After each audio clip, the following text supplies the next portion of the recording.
What's going on, everybody? Thank you for tuning back in. Welcome back to the channel. First, I wanted to thank all of you guys for the support, all the messages and comments around the last video. If you missed it, make sure you go check it out. We had a race win Friday night, which was awesome, and then got up first thing Saturday morning and went and got engaged, went and proposed to Jade, and it went perfect. So really appreciate your guys' support, all the messages and comments around that. With Memorial Weekend coming up and going and visiting some family and stuff like that, we've had a couple of weekends off of racing, but we have some really exciting news, some really cool things that we're doing while we're not racing in here in the garage. I got something really cool that I want to announce. You can probably see the Fuel Tech banner in the background, repping their shirt.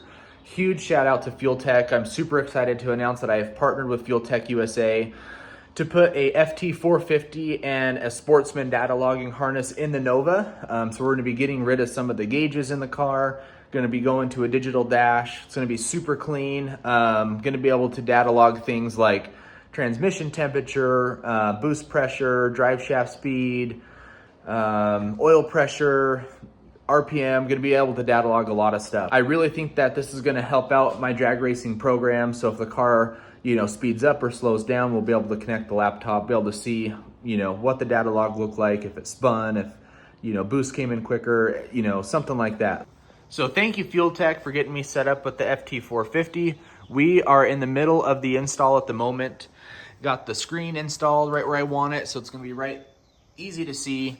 We're in the middle of running the harness, getting all that set up. And I won't lie to you guys, when I first got the harness and I kind of laid it out on the floor, it can be a little overwhelming looking at all the connectors and how big it is and stuff like that. But honestly, now that I'm in the middle of it, it is not bad at all. I'll show you what I've gotten done so far. Oh, and it is torn apart at the moment, or at least the intake's off of the car.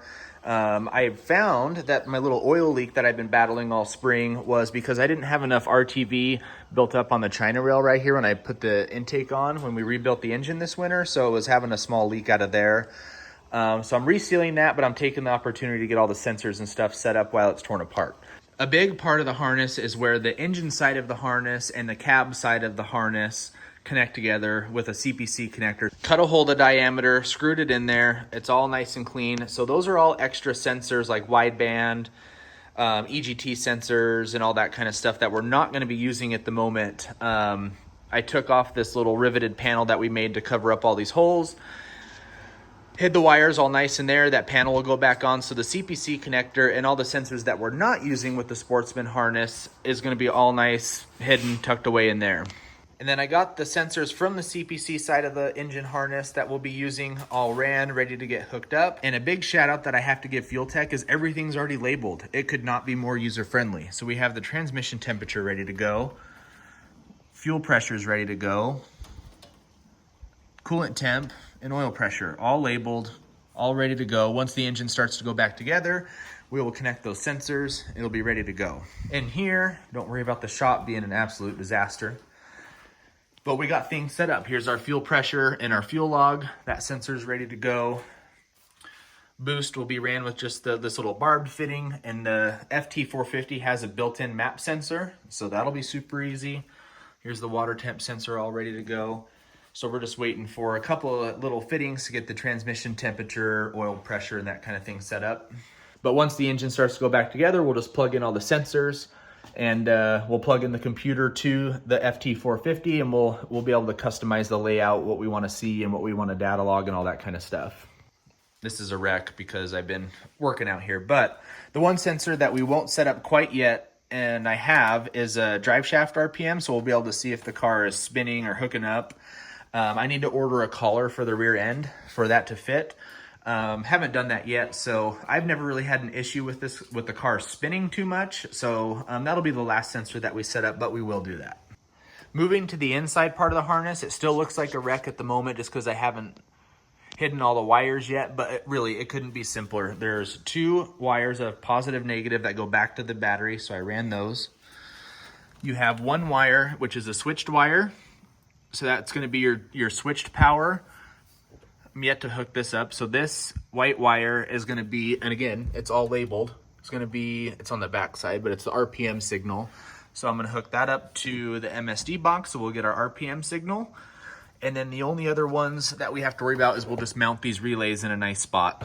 And there are some sensors here for outputs and widebands and stuff like that, or nanos that we won't be using. So I'm just working on getting those kind of tucked up out of the way so we won't see. So like I said, the harness can look intimidating when you first lay it out, but if you just take it wire by wire or sensor by sensor, kind of one at a time, it's really not that bad. And obviously the FT450 and other Fuel Tech products do a lot more than what I'm using it for. You know, outputs, EFI, you name it, you can go on their website and check all it out. If you're using it just for what I'm using it, if you want to take a working race car and just add a data logging system to it with a nice screen, it's really simple, man. They make it super simple. Everything's labeled, and it's just super user friendly. So we're gonna get to finishing up the wiring. We're gonna get the intake and the blower back on the engine, get it all set up, and then we'll hop on the computer, get our layout all set up how we want the Fuel Tech to look on the screen. We'll fire it up, and I will show you kind of the screen layout and what we're gonna be able to look at, data log, and all that kind of stuff. So let's get rolling on it.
right, guys, everything is good. All installed, ran good.